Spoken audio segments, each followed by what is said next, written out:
ரொம்பவே சிம்பிளாக டேஸ்டியாக செய்யக்கூடிய பூண்டு சாதம் எப்படி செய்யலான்னு இன்றைக்கி பார்க்க போகிறோம்.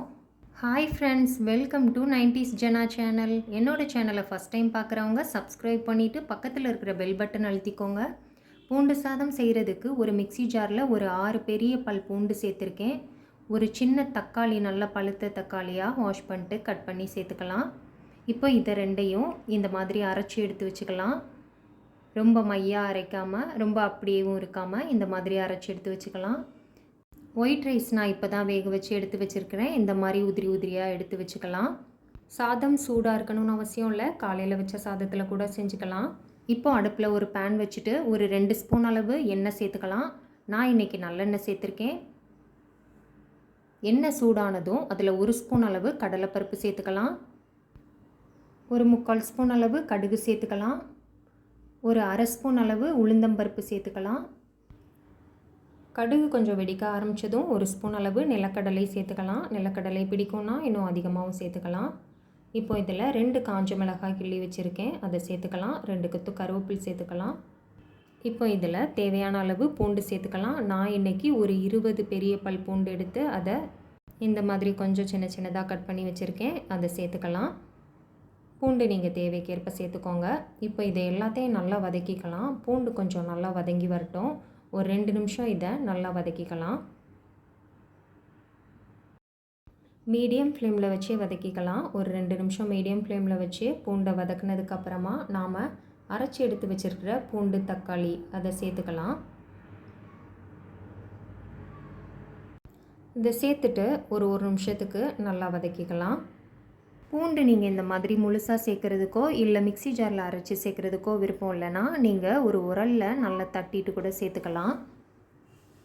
தக்காளி ஆப்ஷனல் தான், நீங்கள் விருப்பம் இல்லைன்னா ஸ்கிப் பண்ணிடலாம். ஆனால் கொஞ்சம் தக்காளியும் சேர்த்து செய்யும்போது ரைஸ் டேஸ்ட் இன்னும் நல்லாயிருக்கும்.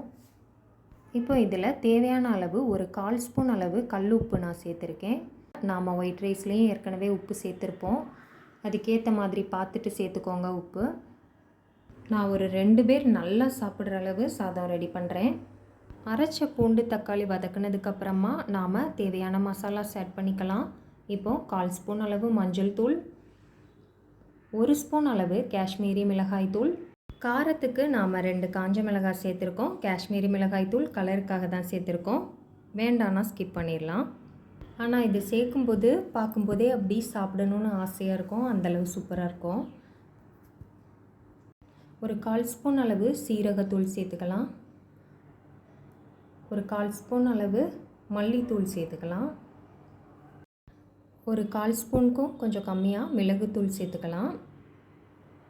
இப்போ இதை எல்லாத்தையும் நல்லா கலந்து விட்டு ஒரு நிமிஷத்துக்கு நல்லா வதக்கிக்கலாம். லோ ஃப்ளேம்லேயே வச்சு நல்லா வதக்கிக்கலாம். மசாலா எதுவும் தீஞ்சிடாமல் லோ ஃப்ளேமில் வச்சு வதக்கிக்கலாம்.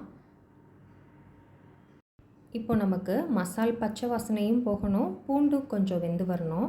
அதுக்காக நாம் ஒரு 1/2 டம்ளர் அளவு தண்ணி சேர்த்துக்கலாம்.